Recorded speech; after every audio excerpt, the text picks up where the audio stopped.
ഒത്തിരി സ്വപ്നങ്ങൾ സീരിയലിന്റെ ഏറ്റവും പുതിയ എപ്പിസോഡ് റിവ്യൂയിലേക്ക് എല്ലാ കൂട്ടുകാർക്കും സ്വാഗതം. അങ്ങനെ അഭിരാമി മാസ് ഡയലോഗിലൂടെ എങ്ങനെയെങ്കിലും അഞ്ജുവിനെയും രാഹുലിനെയും തക്ക സമയത്ത് തന്നെ വന്ന് രക്ഷിക്കുന്നുണ്ട്. എന്നിട്ട് പോലീസിനോട് ചോദിക്കുകയും ചെയ്യുന്നുണ്ട്, അനാശാസ്യ പ്രവർത്തനത്തിന് ഇവരെ അറസ്റ്റ് ചെയ്യാൻ ഇപ്പോഴത്തെ നിയമമൊന്നും നിങ്ങൾക്ക് അറിഞ്ഞൂടെ? ഇതിൽ വന്ന എല്ലാ പോലീസുകാർക്കും സസ്പെൻഷൻ കിട്ടാനുള്ള എല്ലാ പണിയും ഞാൻ ചെയ്തോളാം എന്ന് പറയുമ്പം പോലീസുകാർ പറയുന്നുണ്ട്, ഇവിടെ ഇങ്ങനെ ഒരു സംഭവം നടക്കുന്നെന്ന് പരാതി കിട്ടിയിട്ടാണ് ഞങ്ങൾ വന്നതെന്ന് പറയുമ്പോൾ നാട്ടുകാരും അവിടെ എന്ന് പറയുന്നുണ്ട്, ഇവിടെ ഇങ്ങനൊരു സംഭവം നടക്കുന്നതെന്ന് ഞങ്ങളോട് പോലീസുകാർ തന്നെ വന്ന് പറഞ്ഞതെന്ന് നാട്ടുകാർ അന്നേരം പറയുന്നുണ്ട്. ആ സമയത്ത് അഭിരാമി പറയുന്നുണ്ട്, ഇങ്ങനൊരു റിപ്പോർട്ട് അറിയിച്ചത് വേറെ ആരുമല്ല, ഹരിത തന്നെയാണ്. അമ്പനാട്ട് വിക്രമന്റെ എല്ലാ സ്വത്തുക്കളും കൈക്കലാക്കി എന്നിട്ട് രാഹുലിനെ അഞ്ജുവിനെയും പൊതുസമൂഹത്തിൽ നാണം കെടുത്താൻ വേണ്ടി ഈ ഹരിത ചെയ്ത പണിയാണ് ഇതെല്ലാം. ഹരിത വിക്രമന്റെ കയ്യിൽ നിന്ന് ചതിയിലൂടെ കൈക്കലാക്കി എല്ലാ സ്വത്തുക്കളും ഞാൻ എത്രയും പെട്ടെന്ന് നിയമപരമായി തിരിച്ചു പിടിക്കുമെന്ന് അഭിരാമി പറയുന്ന കേട്ടിട്ട് ഹരിത പറയുന്നുണ്ട്, അതിനു മുന്നേ നിനക്കുള്ള പണി ഞാൻ തന്നിരിക്കും, നിന്നെ ഞാൻ നോട്ടമിട്ട് വെച്ചിട്ടുണ്ടെന്ന് ഹരിത പറയുന്ന സമയത്ത് അതിനു മുന്നേ നിനക്ക് വേണ്ടുന്ന പണി ഞാൻ ഇപ്പം തന്നെ തരാമെന്ന് പറഞ്ഞ് പറയുന്ന സമയത്ത് ഹരിത കൈ പൊക്കിക്കൊണ്ട് അഭിരാമി അടിക്കാൻ ചെല്ലുന്നുണ്ട്. അഭിരാമി പെട്ടെന്ന് ഹരിതയുടെ കൈ പിടിച്ച് തിരിച്ചേമച്ച് പിടിച്ച് തള്ളിയിടുന്നുണ്ട്. അങ്ങനെ ഇത്തവണയും ഹരിത ചമ്മി നാണം കെട്ട് പോകുന്നുണ്ട്. നേരെ വീട്ടിലെത്തി ശർമ്മിളയോട് ദേഷ്യപ്പെടുന്നുണ്ട്, എൻ്റെ എല്ലാ പ്ലാനുകളും രഹസ്യമായി അറിഞ്ഞ് നിങ്ങൾ തന്നെയല്ലേ എൻ്റെ പ്ലാൻ എല്ലാം പൊളിച്ചെന്ന് ശർമ്മിളയോട് ചോദിക്കുന്ന സമയത്ത് അത് ആരാണെന്ന് നീ പോയി തിരക്കാൻ ശർമ്മിള പറയുന്നുണ്ട്. അന്നേരം ഹരിത പറയുന്നുണ്ട്, നിങ്ങളെയും നിങ്ങളുടെ മോളെയും ഞാൻ ഇനി ഈ ഭൂമിയിൽ വെച്ചേക്കില്ലെന്ന് പറയുന്ന സമയത്ത് നീ എന്ത് ചെയ്യാനാ?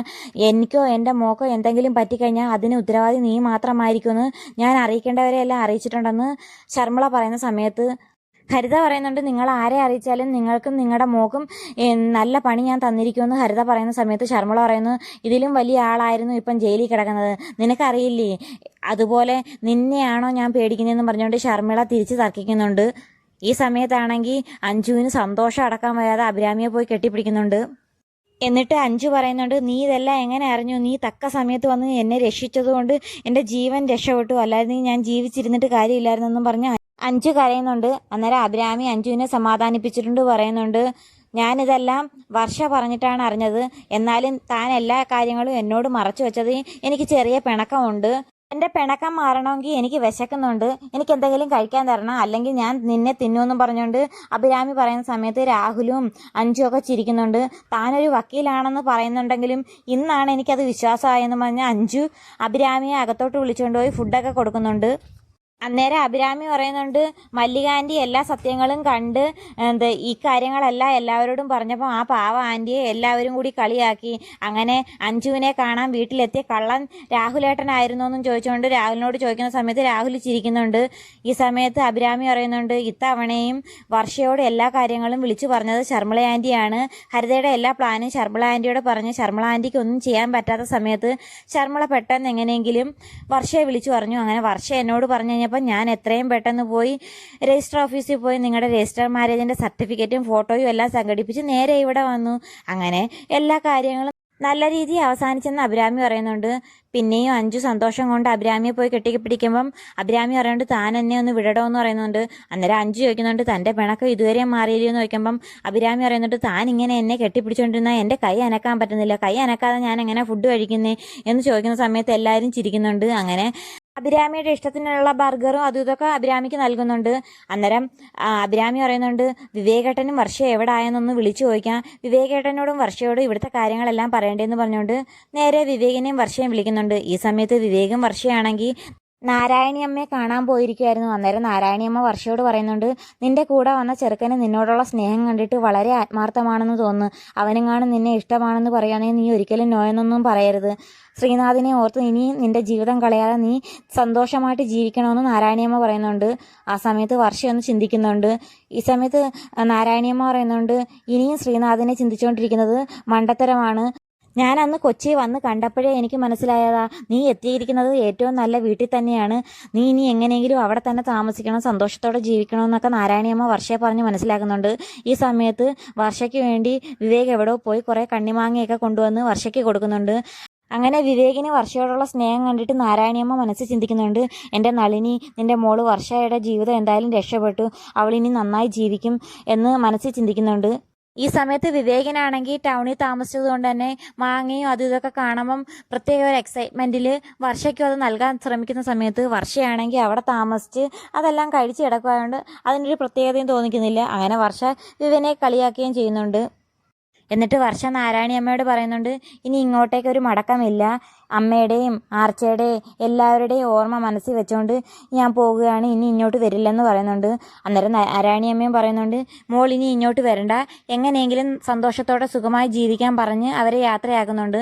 ഈ സമയത്ത് വിവേക് വർഷയ്ക്ക് തട്ടുകടയിൽ നിന്നൊക്കെ ഉള്ള ഫുഡൊക്കെ മേടിച്ചു കൊടുക്കുന്നുണ്ട്. വർഷയ്ക്ക് കൈ വയ്യാതിരിക്കുന്നത് കൊണ്ട് ഇപ്പം വിവേക് ഫുഡൊക്കെ വാരി കൊടുക്കുകയും അത് വർഷ കഴിക്കുകയും ചെയ്യുന്നുണ്ട്. ആ സമയത്ത് ഫുഡൊക്കെ ഇഷ്ടപ്പെട്ടോ എന്ന് ചോദിക്കുന്ന സമയത്ത് വർഷ പറയുന്നുണ്ട് നല്ല ടേസ്റ്റ് ഉണ്ടായിരുന്നു എന്ന് പറയുന്ന സമയത്ത് വിവേക് പറയുന്നുണ്ട്, അത് ഫുഡിൻ്റെ ടേസ്റ്റ് ഒന്നും അല്ല, ഞാൻ വാരി തരുന്നതുകൊണ്ട് അതിന് സ്വാദ് കൂടിയാന്ന് വിവേക് തമാശയ്ക്ക് പറയുകയും ചെയ്യുന്നുണ്ട്.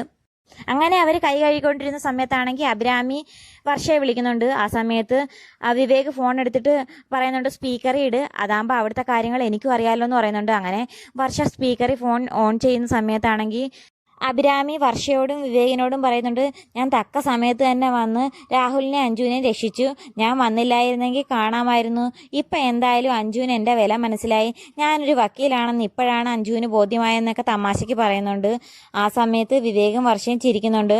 എന്നിട്ട് നിങ്ങൾ പോയ കാര്യമൊക്കെ ശരിയായോ, നിങ്ങൾ എപ്പം തിരിച്ചു വരുമെന്ന് ചോദിക്കുന്ന സമയത്ത് വർഷ പറയുന്നുണ്ട്, ഞാൻ പോയ കാര്യമെല്ലാം ശരിയായി, ഞങ്ങൾ എത്രയും പെട്ടെന്ന് തിരിച്ചു വരുമെന്ന് പറയുന്ന സമയത്ത് അഭിരാമി പറയുന്നുണ്ട്, നിങ്ങളിപ്പോൾ എല്ലാം വന്നാലും മതി, ഇന്ന് എന്തായാലും രാഹുലിൻ്റെ അഞ്ജുവിൻ്റെയും ഫസ്റ്റ് നൈറ്റ് അല്ലേ, അവരിന്ന് ഒരു ദിവസം ഇവിടെ താമസിക്കട്ടെ എന്ന് പറയുന്ന സമയത്ത് രാഹുൽ പറയുന്നുണ്ട്, അത് ശരിയായി, ഇന്നൊരു ദിവസം നമുക്ക് ഇവിടെ തങ്ങാന്ന് പറയുന്ന സമയത്ത് അഞ്ജു പറയുന്നുണ്ട്, വേണ്ട, എത്രയും പെട്ടെന്ന് അവർ വരുമ്പോൾ ഞാൻ അവരോട് ഡാൻസി വില്ലേ പോവാന്ന് അഞ്ജു പറയുന്നുണ്ട്. അങ്ങനെ രാഹുലാണെങ്കിൽ ചെറിയ പിണക്കത്തി ഇരിക്കുന്നതായിട്ടൊക്കെ കാണിക്കുന്നുണ്ട്. ഈ സമയത്ത് വിവേക് വർഷയോട് പറയുന്നുണ്ട്, എന്നാൽ നമുക്ക് നാളെ പോയാലോ, ഇന്ന് ഇവിടെയെങ്ങാനും തങ്ങാം, അവരുടെ ഫസ്റ്റ് നൈറ്റ് അല്ലേ ഇന്നെന്ന് പറയുന്ന സമയത്ത് വർഷ പറയുന്നുണ്ട്, അതൊന്നും വേണ്ട, എത്രയും പെട്ടെന്ന് വീട്ടിലെത്തിയാൽ മതി, അല്ല വല്ല ഹോട്ടലിലെങ്ങാനും റൂം എടുക്കുവാണെങ്കിൽ എന്നെ ഏതെങ്കിലും ബസ് സ്റ്റാൻഡിലാക്കിയാൽ മതി, ഞാൻ അങ്ങ് ബസ്സിൽ പൊക്കോളാം. അന്നേരം വിവേക് പറയുന്നുണ്ട്, അതൊന്നും വേണ്ട, അതിനു വേണ്ടിയാണോ ഞാൻ തൻ്റെ കൂടെ വന്നത് എന്ന് പറഞ്ഞിട്ട് വർഷയെ എങ്ങനെയും കൊണ്ടുപോകാൻ ശ്രമിക്കുന്ന സമയത്ത് വിവേക് വിചാരിക്കുന്നുണ്ട്, എൻ്റെ പ്ലാനൊന്നും നടന്നില്ല എന്ന് ചിന്തിക്കുകയും ചെയ്യുന്നുണ്ട്. അന്നേരം വിവേക് പറയുന്നുണ്ട്, തൻ്റെ കൂടെ കുറച്ച് നേരം കൂടി സംസാരിച്ചുകൊണ്ടിരിക്കാമല്ലോ എന്ന് വെച്ചിട്ടാണ് ഞാൻ അങ്ങനെ പറഞ്ഞതെന്ന് പറയുന്നുണ്ട്. അങ്ങനെ ഫോൺ കട്ട് ചെയ്തതിന് ശേഷം അഭിരാമി രാഹുലിനോട് പറയുന്നുണ്ട്, ഹരിത ചതിയിലൂടെ വിക്രമൻ്റെ കയ്യിൽ നിന്ന് കൈക്കലാക്കിയ സ്വത്തുക്കളെല്ലാം തിരിച്ചു പിടിക്കുന്നതിന് വേണ്ടി ഞാനൊരു കേസ് ഫയൽ ചെയ്യാമെന്ന് പറയുന്നുണ്ട്. അന്നേരം രാഹുൽ പറയുന്നുണ്ട്, എത്രയും പെട്ടെന്ന് അത് ചെയ്യണം, അതിന് വേണ്ടുന്ന എല്ലാ തെളിവുകളും ഞാൻ നൽകാമെന്ന് രാഹുലും പറയുന്നുണ്ട്. അങ്ങനെ അഭിരാമിയാണെങ്കിൽ വീട്ടിലെത്തുന്നുണ്ട്. ഈ സമയത്ത് ശിവനന്ദയാണെങ്കിൽ വളരെ ഹാപ്പി ആയിട്ടിരുന്ന് വർക്ക് ചെയ്തുകൊണ്ടിരിക്കുകയായിരുന്നു. മീഡിയയിൽ അങ്കിത്ത് ഇൻവെസ്റ്റ് ചെയ്യാമെന്ന് പറഞ്ഞതുകൊണ്ട് തന്നെ ശിവനന്ദയ്ക്ക് വളരെയധികം സന്തോഷമുണ്ട്. ആ സന്തോഷം അഭിരാമിയോട് പറയുന്നുണ്ട്, താനും വർഷയും അഞ്ജു ഒന്നും ഇനി വേറെ യാതൊരു ജോലിക്കും പോകണ്ടടോ, നിങ്ങളെല്ലാവരും എൻ്റെ കൂടെ മീഡിയയിൽ വർക്ക് ചെയ്താൽ മതി, നിങ്ങൾക്കെല്ലാവർക്കും സാലറി തരാനുള്ള എല്ലാ ഫണ്ടും ഞങ്ങൾക്ക് ഒത്തിട്ടുണ്ട്. അങ്ങനെ നമ്മുടെ മീഡിയ വളർന്നെന്ന് പറയുന്ന സമയത്ത് അഭിരാമിക്കാണെങ്കിൽ ഒരു സന്തോഷമില്ല. അഭിരാമിയോട് ചോദിക്കുന്നുണ്ട്, താൻ ഇത്രയും നേരം എവിടെ പോയിരുന്ന, തൻ്റെ മുഖം എന്താ വാടിയിരിക്കുന്നതെന്ന് ചോദിക്കുമ്പം അഭിരാമി പറയുന്നുണ്ട്, എനിക്ക് തന്നോടൊരു കാര്യം പറയാനുണ്ട്, താൻ അത് ആരോടും പറയില്ലെന്ന് സത്യം ചെയ്യുമെന്നെങ്കിൽ മാത്രമേ പറയുമെന്ന് പറഞ്ഞുകൊണ്ട് ശിവനന്ദയും കൊണ്ട് എങ്ങനെയെങ്കിലും സത്യം ചെയ്യിപ്പിക്കുന്നുണ്ട്.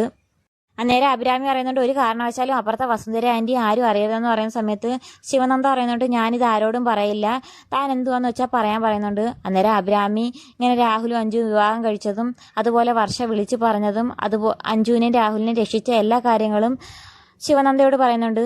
ശിവനന്ദ പെട്ടെന്ന് ഇതെല്ലാം കേൾക്കുന്ന സമയത്തൊന്ന് ഷോക്കാവുന്നുണ്ട്.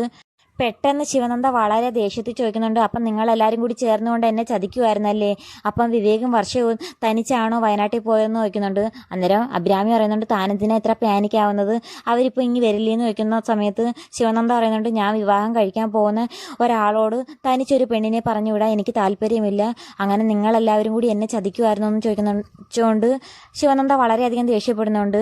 ശിവനന്ദയ്ക്ക് രാഹുലും അഞ്ജുവും വിവാഹം കഴിച്ചതിനെക്കാട്ടിയും കൂടുതൽ ദേഷ്യം വർഷയും വിവേകും തനിച്ചു പോയതിനാണ്.